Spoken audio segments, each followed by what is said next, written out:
the first thing you hear is the alarm. Not a clean electronic note, but a raw, vibrating howl that grabs every nerve you have and shakes it awake. The kind of sound that slices through the dark like a blade and tells you something has gone wrong. Not wrong on paper, but wrong in the kind of way that changes the course of a morning, or a mission, or a nation. Before the data scrolls across the screens, before the officers rush in with tight jaws and clip orders, there is only that noise and the sinking truth rising in your chest. Something is coming, and the jet wall might not be enough. The room smells of burnt dust from the computers that never rest. The air is cold, but your palms heat with sweat that has nothing to do with temperature. Every soldier in that control center knows the plan. The jet wall is supposed to be the shield, a fast-moving web of interceptors waiting on the edge of the sky, ready to launch in seconds. A promise built from billions of dollars and years of drills and sleepless exercises. A promise that anything big, loud, or hostile crossing the line will be met and stopped long before it touches American soil. Yet here you stand, staring at a radar bloom that should not be there and realizing that the world does not care about promises. Far across the ocean, behind the shape on the radar, a British bomber cuts through the clouds, a lone machine flying with a strange calm, as if it were gliding through the sky of another age. Its engines leave a steady hum that rolls across open water. It is not supposed to be here. Not like this, not without the right signals. It moves with the confidence of a bird that has crossed this path 100 times. But confidence is not a clearance code, and the jet wall has no patience for ghosts. Inside the control room, the tension builds like pressure before a storm. The quiet between each radio call becomes its own sound. A kind of thick stillness that pushes into your ears and makes your heart beat louder. No one looks away from the screens. Every pixel change feels personal. You watch the miles shrink and the timer tighten, and you can feel the weight of responsibility settle on the shoulders of the people in uniform. Trained professionals, yes, but also human beings who understand that machines do not make decisions alone. People do. And sometimes the hardest part of war is not the act, but the moment before it. Outside, on the airfields across the coast, engines scream to life. Jet fuel bites at the air with a sharp chemical sting. The ground shakes as the interceptors roll forward. Crew members shout over the rumble while the pilots breathe slow and steady, centering themselves for what might be a mission that changes history, or a mission that ends before it even begins. Some of them carry small keepsakes tucked near their flight displays. A picture day coin, a prayer. Not because they expect to be heroes, but because the sky is an unforgiving place, and reminders of home can be a strange anchor in the middle of adrenaline and fear. The jets claw upward. The world narrows to metal frames and rising altitude. Clouds slash past like white smoke from a battlefield. The pilots read numbers, lines, distant dots growing closer. Their hearts hold a rhythm somewhere between fear and focus. The interceptor formation spreads out slightly, a measured pattern that looks effortless when viewed from afar, but takes muscle memory and quiet nerves to maintain. They are the blade of the jet wall, moving fast enough to outrun doubt. Yet the bomber keeps flying, silent on its own radio, almost peaceful. If not for the tension threading every American crew member's spine, it would look like a beautiful piece of engineering gliding toward the sun. But beauty does not matter when the stakes are this high. Suspicion travels faster than wind. You can feel it prick at the skin like cold needles. What is it doing here? Why now? Is this a mistake or something worse? High above the ocean, the air feels thinner. The lead pilot watches the target signal blink on his scope and waits for the final green light from command. He can hear his own breath inside the helmet.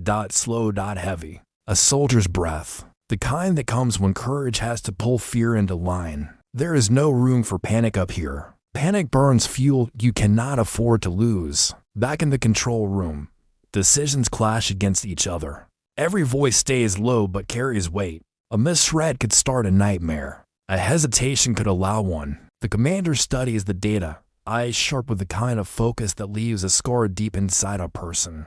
He knows what it means to give an order that cannot be taken back. Lives in the air, lives on the ground, The responsibility folds into his chest like a hot stone. The bomber approaches the intercept line. There is a silence that settles just before the critical moment. Not the peaceful kind, but the eerie stillness that soldiers feel right before contact. The sort of silence where time stretches long and thin, where 1 second holds the weight of 100. Even the equipment hum seems to soften, as if the machines themselves are waiting for someone to break the spell.